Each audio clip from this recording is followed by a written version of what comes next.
Bonjour à vous deux, est-ce que vous pouvez vous présenter? Alors moi, c'est Julie, 38 ans, je vis à Lyon. Marie, dans ma 60e année, et j'habite tout près d'ici, à Massé, à 12 km. Et donc là, aujourd'hui, vous êtes avec les collectifs qui représentent les victimes d'effets secondaires des vaccins Covid, puisque vous êtes parmi ces victimes, où aujourd'hui le collectif, notamment A Victime, recense beaucoup de personnes dont la pathologie est reconnue, la causalité a été validée avec le vaccin Covid. Oui. Qu'est-ce que ça représente pour vous d'être là aujourd'hui? Alors moi, ça représente déjà beaucoup d'émotions, puisque je rencontre beaucoup de gens que je connaissais via les réseaux sociaux.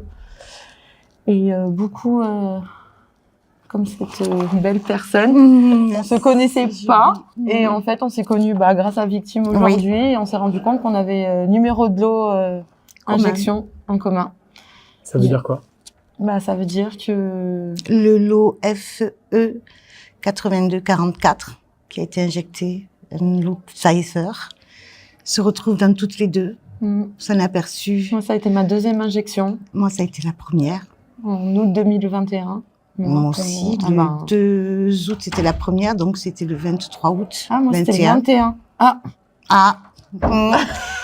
Et on vient de la projection des témoignages des victimes. Donc, une jeune dame qui fait partie de notre association aussi à Victimes et qui est aussi dans... On a une autre dose. On a une autre dose, Aurore. Et Aurore était en train de parler. Et lorsqu'elle parlait, en fait, à l'écran, s'est affiché son portrait avec sa marraine de l'association La Grande Famille. Et là, je vois le lot FE 8244. J'ai un déclic. Je tiens la main de Julie. Et je dis à Julie, Julie, s'il te plaît, prends-moi un numéro, ce lot me parle, ça fait un déclic dans ma tête. Et j'ai dit, prends-moi la photo. Puis, j'ai dit non, il faut vraiment que j'en ai le cœur net, mon dossier médical avec moi, puisqu'aujourd'hui, je rencontre beaucoup de professionnels et je veux avoir des réponses à mes questions. Et là, je vois sur le papier que c'est bien le lot FE 8244. Donc, on dit, on est trois, en fait, trois sœurs de guerre. Je lui dis, moi aussi, on était même émus. Et là, en fait, on a, les émotions nous sont venues parce que c'est très lourd. Il faut savoir que les effets indésirables sont très lourds et aujourd'hui, Julie l'a dit, c'est vrai qu'aujourd'hui, d'être là permet aussi d'avoir une écoute et en même temps de se rendre compte que ce que l'on vit, on n'est pas tout seul à le vivre. Moi, j'ai pour habitude de dire, on aurait une fracture ouverte, on aurait quelque chose qui se voit, mais nous, c'est à l'intérieur, ça se voit pas. Si, des tremblements, des spasmes, mais quand on est recroquevillé, tout ça, ça se voit pas. Il y a pas, on peut pas le voir. Moi, je travaille avec le centre antidouleur à Bourges, qui a un appareil qui s'appelle un micromodine. C'est un TENS, et ce TENS permet de lire justement les douleurs à travers des points d'acupuncture. Donc là, déjà, il y a une reconnaissance parce que il y a déjà la douleur, en fait, qui fait réagir l'appareil. Mais sinon, c'est invisible, ça se voit pas. Et là, on est trois. Et Aurore, le hasard n'est pas là. Aurore, puisque elle est de Savoie, je m'étais proposée auprès de notre président de l'association, Mathieu Dubois, de l'héberger à ma maison. Et hier soir, on discutait sur le canapé. Et on papotait, elles sont 4, plus moi, plus mon mari. Et elle racontait ses effets secondaires. Mon mari disait, tiens, Marie, elle a pareil. Et moi, je ressentais, ça faisait écho à moi. Cette nuit, ça fait un écho particulier. Ce matin, au petit déjeuner, une autre des collègues qui était là, une autre sœur de guerre, je lui dis, tu sais, hier, qu'on a discuté avec Aurore, m'a fait du bien parce que ça fait écho à mes douleurs et je suis pas toute seule. Et donc, on se dit avec Julie, on va sortir, on va boire un café, on va fumer une cigarette parce que là, les émotions nous ont, les émotions nous ont transportés là. Moi, ça fait 2 ans que je pleure pas. Et là, j'ai pleuré comme un bébé, j'ai eu un chagrin. Mais je pouvais plus m'arrêter, j'ai fallu que je sorte. Et on se reassoit avec Julie, et puis je me mets dans le stand à victime, et en face de moi, j'ai la photo d'Anthony Jolivet. Et là, je vois SCEL5. Et je dis à Julie, non mais attends, SCEL5, c'est mon vaccin aussi. j'ai eu 2 doses, SCEL5 et FE 8244. Mon métier, c'était directrice de magasin, donc les chiffres, moi, ça me parle. Il y a des choses que j'oublie avec la maladie, mais ça résonne les chiffres. On se rend compte qu'on a beaucoup de points communs, de numéros de lot, qu'on se découvre aussi aujourd'hui, ce qu'on se connaissait pas. Donc, on regarde les affiches de nos frères et sœurs de combat, qu'on connaît pas ou que par photo, donc en fait on les connaît pas. On se rend compte qu'on est tous impactés, qu'on a tous le même numéro de lot, pas tous, mais là on en a trouvé 5. Ouais, sur le peu d'affiches qu'on a. Parce que là elles sont pas toutes là les affiches. On a plus de 200 affiches derrière. Donc là, cet événement vous a permis de vous retrouver aussi. Vous ne vous connaissiez pas tous. Non. Ah non, non, pas du tout. Bah moi je fais partie du conseil d'administration à victimes, mais c'est vrai que nous on se connaissait pas. Voilà. Mais et moi, j'en fais partie depuis les tout débuts de l'association aussi. J'étais là en 2024. J'étais là. L'année dernière, j'ai pas pu venir. J'étais trop fatiguée. J'avais envoyé un message à Mathieu, notre président, en lui disant Mathieu, je suis désolée, mais je suis vraiment trop fatiguée. Et bon, là, cette année, je me suis, ça m'a motivée en fait. Ce qui m'a motivée, c'est les avancées dans nos dossiers, les aides pour avoir au niveau de l'administratif des choses un petit peu plus pointues qui me permettent de rechercher des choses. Et puis là aujourd'hui, c'est l'émotion, mais elle est décuplée. Ah ben là, elle est plus que décuplée. Moi, ça faisait 2 ans, je te dis, j'avais pas vidé. Je travaille avec la psy qui m'aide parce que j'ai un gros sentiment d'injustice. Je me sens empoisonnée. Et là, je retrouve que, en fait, dans mon association, mais on est quoi? On est 1000 personnes dans l'association. Non, il y en a 200. À l'heure d'aujourd'hui. Voilà. Il y en a 200. Victimes. Voilà. Alors, on est 1008 dans l'association. 800 victimes 800. Et 200 personnes, 200 et quelques, un peu plus, quoi, en personnes de soutien. Donc, qui nous soutiennent, qui font des dons, qui adhèrent à notre association, mais en soutien. Mais là, à l'heure actuelle, on est un peu plus de 800. À 1 ou 2 près, on est à 47 charcots. Donc, c'est quand même grave. Là, on a doublé en 1 an de charcots, dont des charcots... Maladie de Charcot, une maladie dégénérative. Ouais, ça a été prouvé que c'était dû aux injections. Et ce qui est le plus grave, c'est que là, on est dans l'accompagnement, dans le soutien à fond. C'est que en 2025, on en a perdu, qui sont partis en Belgique ou ailleurs pour leur fin de vie. Donc, et là, on a, dans les jours à venir, dans les semaines à venir, notre ancienne présidente adjointe, vice-présidente, pardon, Mélanie Mopa, qui lui reste quelques jours à vivre et que son état, vraiment, là, Charcot, en 5 ans, ça lui a détruit sa vie. Vraiment. Et c'est pour ça que, en fait, on est rempli d'émotions parce qu'on est là pour tous se soutenir. On est aussi, je suis désolée. On est aussi tous rassemblés aujourd'hui, sur la rencontre, parce qu'il y a des gens qui viennent à nous. Donc, il y a des gens qui sont pas du tout dans l'information, qui viennent se renseigner, qu'est-ce qui vous arrive et tout. Donc, on leur dit, on renseigne beaucoup de gens. Parce qu'il y en a qui sont complètement perdus niveau santé et tout. Et puis, toute cette émotion, parce qu'on vit des choses très, très fortes. Oui. Vraiment. Qu'est-ce qui vous génère cette émotion aujourd'hui, spécialement? On n'est plus tout seul. Parce qu'on se rend compte qu'en fait, on nous ment. Moi, mes lots ne sont pas reconnus pharmacovigilance. Mes frères et sœurs de cœur qui sont sur les affiches sont reconnus pharmacovigilance. Et en fait, au-delà de ça, les témoignages de toutes les personnes que l'on rencontre au cours de nos balades dans les stands, on n'est pas seul à souffrir en fait, parce que c'est dur, vous savez, parce qu'en fait, des fois, avec les effets indésirables, on a l'impression d'être des boulets, des poids pour nos familles, pour nos enfants, nos petits-enfants. On est fatigué au quotidien, on dort beaucoup. Voilà, oui, énormément. Nos vies sont décalées. Nos vies sont décalées, nos vies sont arrêtées. Moi, ma vie s'est arrêtée il y a 5 ans. Puis on peut plus rien, on peut plus prévoir quelque chose. Qu'on peut être invité, par exemple, demain chez quelqu'un et être en pleine forme. Et 2 heures avant de partir, tomber de fatigue, être prise. Comme moi, je fais de la fièvre chronique, je fais des poussées de fièvre. Dès que je suis fatiguée, je fais de la fièvre. Faut que je dorme.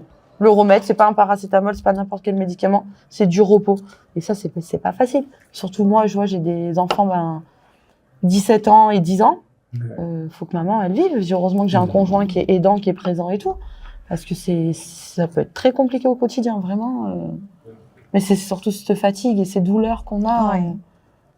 Ouais, c'est pas Oui, facile. et les médicaments qu'on prend, c'est des paliers 3, c'est compliqué, hein. C'est Palier lourd. 3, ça veut dire.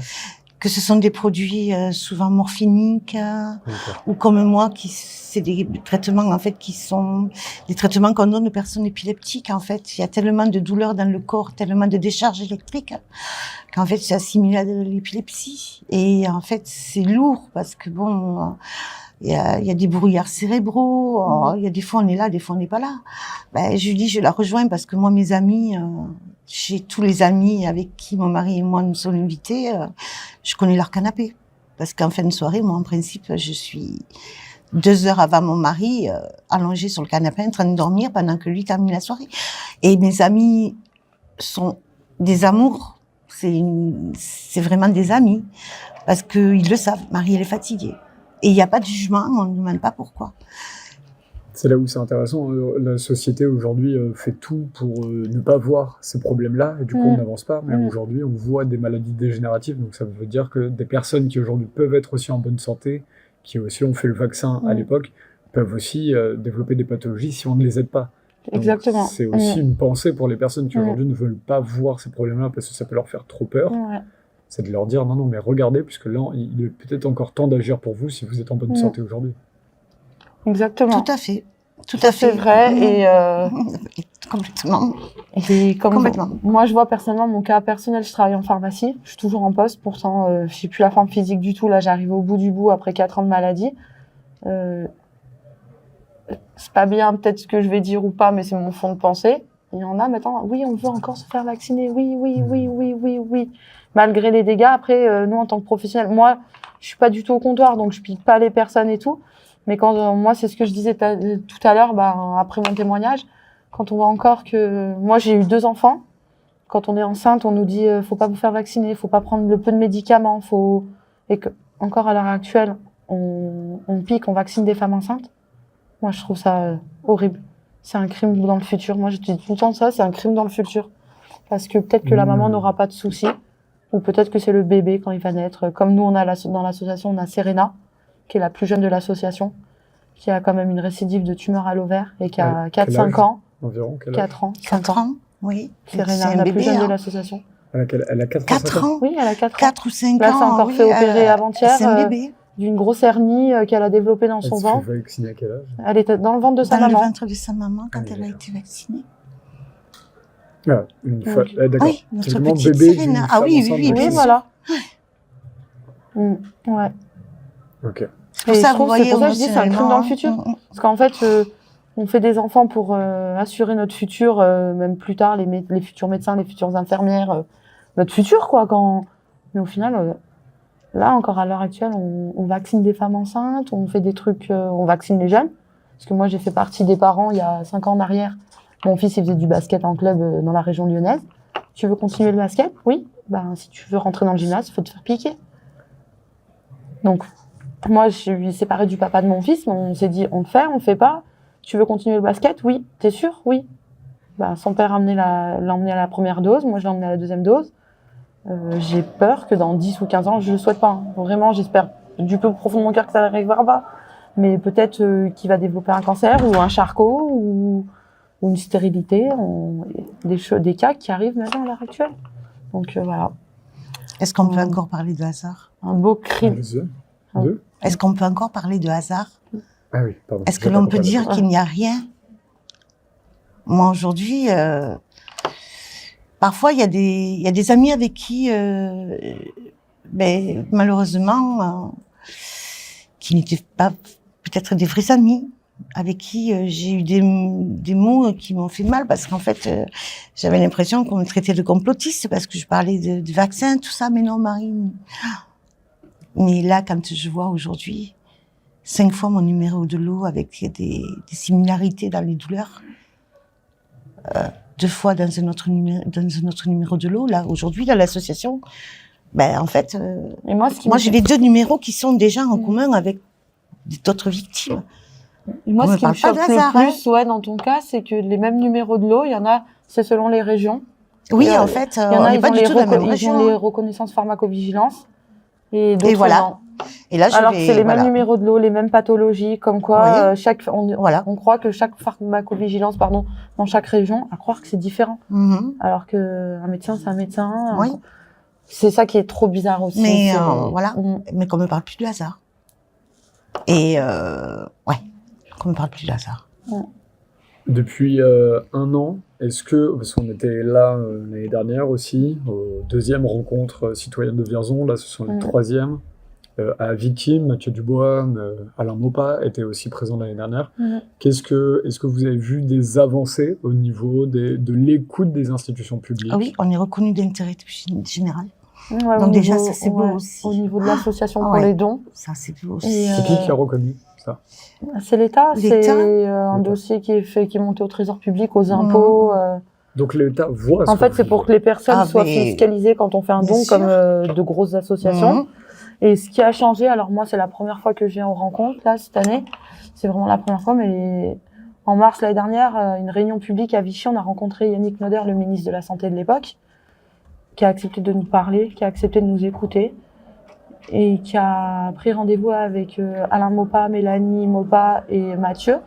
Donc il y a eu 2 rendez-vous qui ont été faits au niveau du ministère de la Santé. Ils ont été reçus, ils ont été écoutés. Mais à l'heure d'aujourd'hui, on est le 31 janvier 2026, il n'y a rien qui a été fait au niveau de l'État. Et dans le 2e rendez-vous, il y a Mathieu qui travaille beaucoup pour l'association. Il a réuni le plus de victimes possible. On a fait comme un book qu'on peut présenter dans une agence de mannequinat. On a fait ça avec les victimes, avec un courrier que chaque victime a fait, avec des photos, des pathologies, des symptômes et tout. Ce dossier est dans les mains du ministère de la Santé, mais personne n'a réagi. Donc je sais pas, au niveau avancée de l'État, c'est le néant. Aucune avancée au niveau de l'État. Après, il y a eu de l'avancée au niveau de l'association, parce que ça s'est développé d'un coup. Vraiment, il y a eu... Nous, on y voit, moi, je fais les réunions d'information et l'Assemblée générale. D'après ce que Mathieu disait, d'année en année, on a de plus en plus de gens qui viennent aux réunions. Alors que la première réunion, je crois qu'ils étaient 40, 42.